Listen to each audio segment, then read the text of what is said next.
Hello दोस्तों, स्वागत है आप सभी का हमारे इस YouTube channel all video information 314 पर।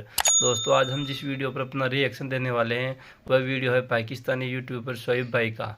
तो चलो दोस्तों, इस वीडियो को देखते हैं, इसमें अपना रिएक्शन देते हैं। कि यूएई में इस टाइम यूपीआई को प्रॉपर ऑफिशियली ये बता दिया गया है कि आने वाले कुछ ही टाइम में यूपीआई यहाँ पे यूज हो सकता है। और इसके अलावा सिर्फ यूएई में नहीं, इटली की अगर बात कर लें, सिंगापुर की बात कर लें, और भी बहुत से कंट्रीज हैं जहाँ पे यूपीआई यूज हो रहा है। मार्केट में जाके देखेंगे कि क्या वाकई में यहाँ पे लोग यूपीआई यूज कर सकते हैं क्या। इस खबर के बारे में जानते हैं आज सर इंडिया के लोग। मेरे साथ भाई मौजूद हैं, अपना नाम भी खुद बताएंगे, अपना तारुफ भी खुद करवाएंगे। हेलो भाई, कैसे हैं आप? बिल्कुल बढ़िया। आपका नाम? शोएब भाई चेतन भट्ट मेरा नाम है जी।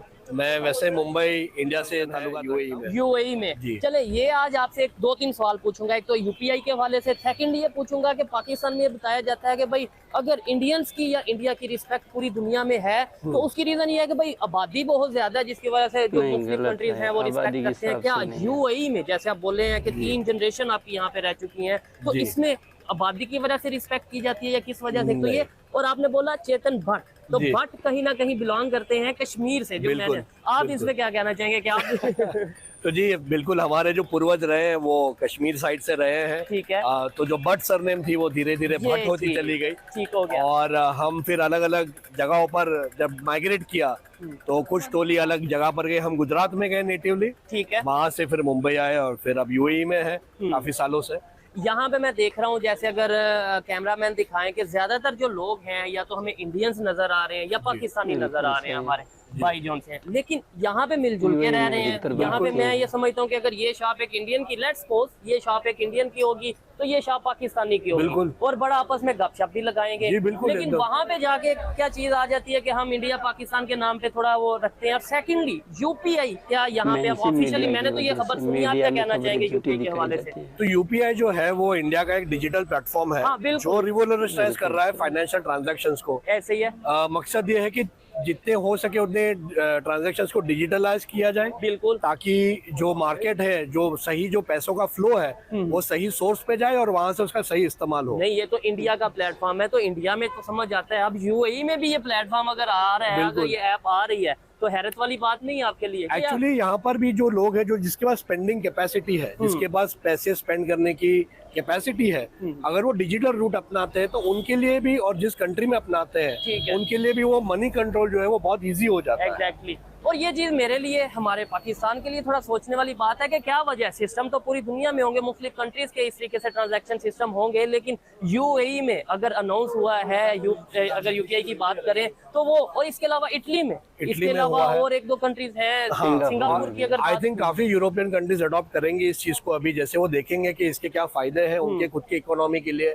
जैसे अभी मैं आपको बता रहा था कि स्वीडन के राष्ट्रपति आए थे भारत में, उनको एक मार्केट में लेके गए और वहां पर उन्होंने कुछ चीजें ट्रांजैक्शन करने के लिए छोटा सा एक मतलब सब्जी मंडी का ये था, और वहां पर उन्होंने जब यूपीआई से उनको बोला कि आप ये दबा के पेमेंट कीजिए, तो वो मतलब ऐसे ये हो गए कि अरे ऐसे हो गया, मतलब हाँ ये हो गया ट्रांजैक्शन सिर्फ क्यूआर कोड स्कैन करके। और पूरी दुनिया में किस तरीके से ये प्रमोट हो रहा है, हमें भी सीखने की जरूरत है। अब ये जो प्रोडक्ट्स हैं वो मेड इन इंडिया या मेड इन पाकिस्तान, मेरे जो एक देखने में नजर आ रहा है वो ज्यादातर हमें प्रोडक्ट्स यहाँ की मिलेंगी। इंडियन, पाकिस्तानी और बांग्लादेशी ही प्रोडक्ट्स यहाँ पर ज्यादातर बिकते हैं। ठीक है।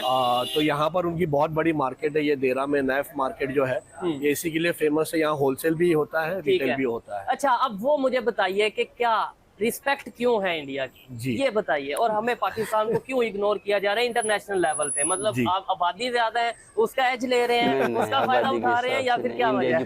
नहीं, तो जैसे पॉपुलेशन तो एक बहुत छोटा सा फैक्टर होता ही है कि हर एक मुल्क को चाहिए कि उनके पास एक बड़ी मार्केट हो। ठीक है। तो मार्केट के हवाले वो चाहते हैं कि भाई इंडियंस जितने उनके पास रहे तो बिजनेस बढ़े। ठीक है, वो अपनी जगह पर है, बट जो रिस्पेक्ट की बात है ना, रिस्पेक्ट तो कमाया जाता है। जैसे अगर हम अभी यहाँ 3rd जनरेशन से है, ऐसे कई लोग हैं यहाँ पर जो एक तो लॉ अबाइडिंग है इंडियंस, हम जहाँ जाते हैं वहाँ पर उनके कल्चर को बहुत ज्यादा रिस्पेक्ट करते हैं, हम उनकी चीजों को, हम उनके कल्चर का एक हिस्सा बनने की कोशिश करते हैं, हमारी आइडेंटिटी रखते हुए। ये अपनी आइडेंटिटी है हमारी, लेकिन हम हमारी आइडेंटिटी, हमारे जो हमारे सोचने के तरीके हैं वो किसी पे इम्पोज नहीं करते। आपको ये इशू मतलब क्या समझते हैं कि भाई आप यहाँ पे, मेरे से भी आपने बात की, अस्सलाम वालेकुम से स्टार्ट किया आपने, तो यही है कि जब आप दूसरों की तहजीब, दूसरों के कल्चर को अपनाते हो, उसको तवज्जो देते हो, उसको रिस्पेक्ट देते हैं, तो अपने आप सामने वाले के दिल में अपनी जगह बना लेते हैं। और फिर वो भी थोड़ा सा ओपन होता है आपको एक्सेप्ट करने के लिए कि आप जैसे हैं। एग्जैक्टली, अपनायत फील होती है। बिल्कुल। तो आप उनकी कल्चर को, उनकी हिस्ट्री को आप रिस्पेक्ट कीजिए, आप उनके लॉज को रिस्पेक्ट कीजिए, आप किसी चीज को मजाक ना उड़ाए उनका। बिल्कुल ऐसे ही है। तो ये जो चीजें हैं कि म्यूचुअल रिस्पेक्ट, ये एक बहुत बड़ी बात होती है। दूसरा, जैसे मैंने कहा कि कल्चर में अडेप्ट हो जाना, कि एक जब इंडियंस जो है वो बहुत सारे कंट्रीज में जाते हैं, वो जहाँ जाते हैं वहाँ के हिसाब से थोड़ा सा अडेप्ट हो जाते हैं, वहाँ की बोली, वहाँ का खान पान, तो वो सारी चीजें के हिसाब से ना वो आसानी से घुल मिलने लगते हैं। ठीक है। तो सामने वाले को लगता है कि भाई ठीक है, ये इतना भी ज्यादा एलियन नहीं है, अगर ये हमें रिस्पेक्ट दे रहा है तो हम भी इसे रिस्पेक्ट दें। यहाँ पे और भी बहुत सी चीजें दिखाने के लिए अगर हम बात करें, यहाँ पे बहुत से लोग हैं। इवन आगे एक भाई मिले थे, वो जो कि जहाँ इत्तर की दुकान थी, इंडिया से बिलोंग करते हैं और मुस्लिम हैं। तो दोस्तों, आपने ये वीडियो देखा और कैसा लगा? दोस्तों, वीडियो अच्छा लगा हो तो वीडियो को लाइक करें और शेयर करें। ऐसे इन वीडियो देखने के लिए हमारे यूट्यूब चैनल को जरूर सब्सक्राइब करें। तो दोस्तों, मिलते हैं अगले नेक्स्ट वीडियो में। तब तक के लिए दोस्तों, जय हिंद, वंदे मातरम।